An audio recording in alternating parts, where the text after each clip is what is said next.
The Arizona sheriffs told me that they're using this to recruit these teenagers, and they'll tell some of them, I'll pay you X amount if you don't go through a checkpoint, and I'll pay you 2X if you do go through a checkpoint.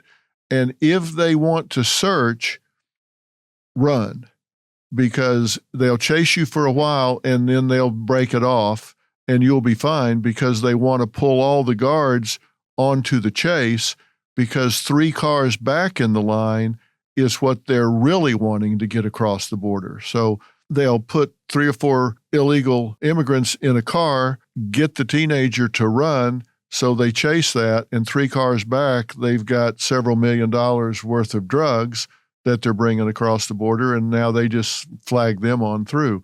So they have strategies for this, and they had one 16-year-old who ran and hit a woman, cut the car in half, killed her. I interviewed her daughter, and she said it's terrible, but these kids can make $4,000 or $5,000 by going and picking up these immigrants and bringing them across the border.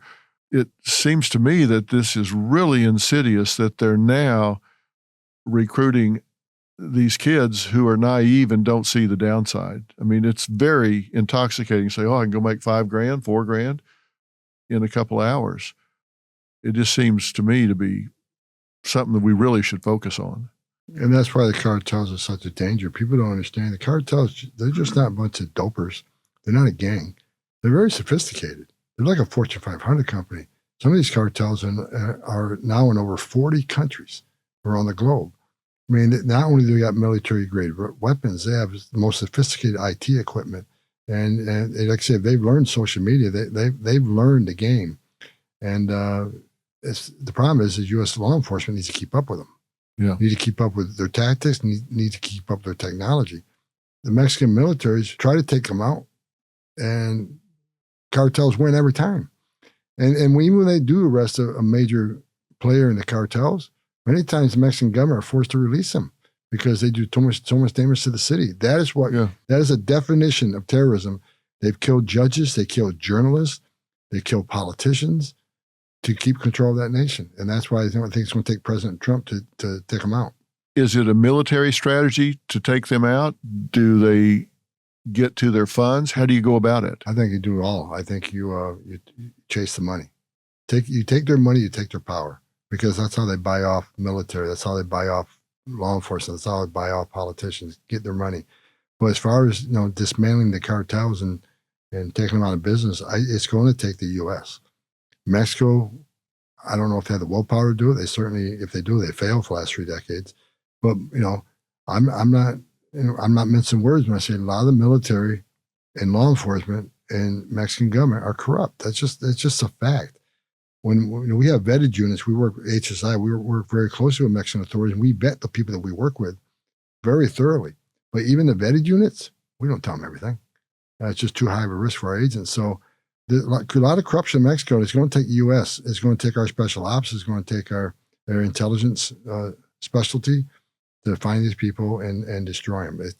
Hopefully, we can work with Mexico to do that. But I don't see Mexico allowing it. And that's something that President Trump's going to have to work out with the president of Mexico. You would think after so many politicians, journalists have been murdered in Mexico, they want to do something. But we'll see. Yeah.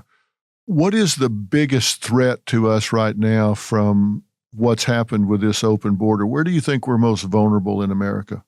I think the terrorism aspect scares me the most. And, I don't have a lot of respect in Christopher Wray, the director of the FBI, but he agrees with me that the southwest border is a huge terrorist vulnerability. He's testified numerous times. He sees more red flags now than ever before. And look, they just released thousands of people from Afghanistan in prisons whose their sole purpose in life is to destroy this nation. And, back after 9/11, I was in D.C., and all these different programs we created to prevent another 9/11. Let's make sure people can't get a plane ticket to come to this country. Let's make sure they can't get a visa, either student or visitor, or whatever, to come to this country to do us harm. So we created all these vetting processes. You got the no-fly list. You got the FBI screening database. You got the visa security program, which I used to run as the ICE director. Anybody wants a visa, they get through this vetting process. And if you got some derogatory information, you're not getting a visa to come to this country. We prevented thousands of people from getting a visa. All these programs worked pretty good after 9/11. Plus, we got the DOD intelligence database.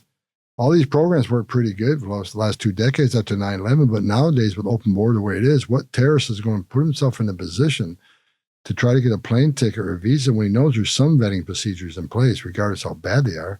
He knows there's a vetting procedure in place when he can simply get to Mexico, pay the cartels a little bit extra money, and be a getaway. And that scares the hell out of me. You put a fine point on that before, because so people understand if they come across the border and they see a green uniform, that's U.S. Brown is Texas, right? Mm-hmm. So if they see a green uniform and it's U.S., then the policy is they process them, give them a date, turn them loose. And if somebody that can do that is hiding and avoiding even them, they've got something serious to hide. They don't even want a superficial vetting. And there's 2 million of those. 2 million that we know of. That means we got 2 million that are very likely bad actors in this country.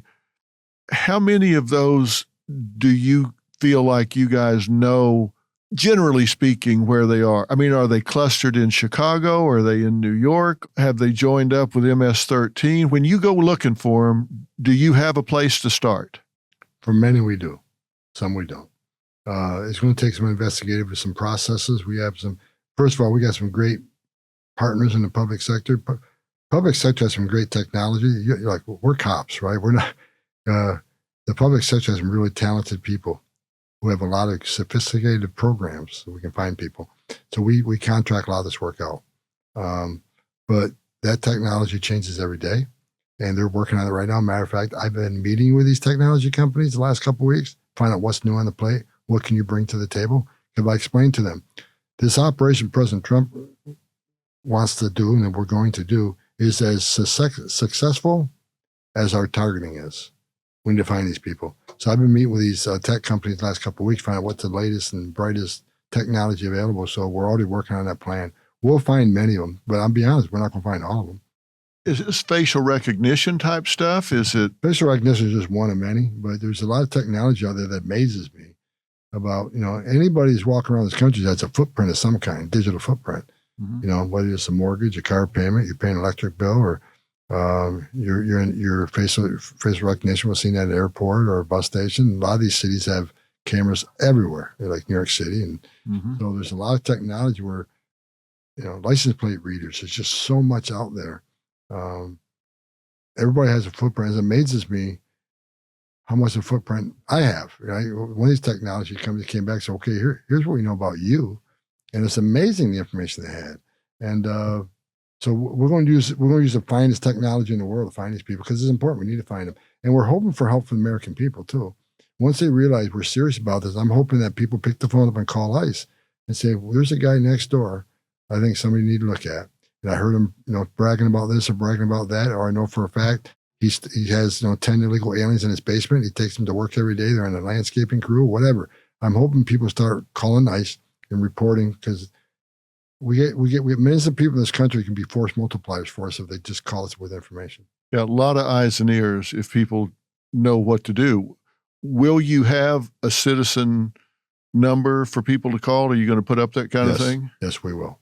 Do you have enough people to execute on this mass deportation? We got as many people as we got. What's that mean? That means I will use everybody we got to do this job. I wish we had more. I hope Congress funds more deportation officers, more ICE agents. But until then, we got other agencies that can join in the mission, whether it's the Marshal Service or other people that come to. And once we secure the border and get the border locked down, we can even pour some border agents into the Interior Enforcement Operation Plan. DOD, I'm a big proponent of having DOD involved, not to do arrests, but to do jobs that doesn't require a badge and a gun. So there's a lot of Border Patrol agents and ICE agents that are doing administrative duties, such as infrastructure building, intelligence, transportation. Let's contract that stuff out. Let's get DOD to do a lot of that stuff, and that puts more badges and guns on the street. So we're going to do everything we can. Plus the 287G program. I got numerous sheriffs that reached out to me from throughout the country that want to be a part of the 287G program, where we train them what to look for in the jails, and they'll do the immigration work for us, and we'll review it at the end. But they're a force multiplier. And you know, Phil, I've gotten thousands. Matter of fact, I had to shut my LinkedIn account down because I just couldn't handle the traffic. There are thousands of retired soldiers, retired police officers, retired Border Patrol agents, retired ICE agents, retired law enforcement just want to come and help. And so I'm hoping we can create a program, a rehire and Newton program through the government. So if you're a retired Border Patrol agent or an ICE agent, you want to come back to work, we'll bring you back to rehire and Newton. You know how to speak Spanish. You know the Fourth Amendment. You know the immigration law. They'd be a great assistance. That's one of the things I'm pushing for is a rehire and Newton program, bring some back retired folks that want to come back and help us.